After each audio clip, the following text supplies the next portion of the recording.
This is the day after I came out at 4:30 to dig this little trench for Cisco so she'd have a place to go. But the car is buried.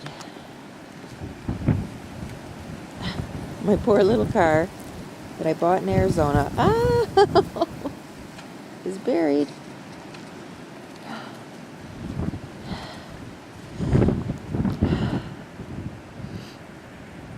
And I don't even know where to start cleanup. But you could see, or I hope you could see, there is no driveway.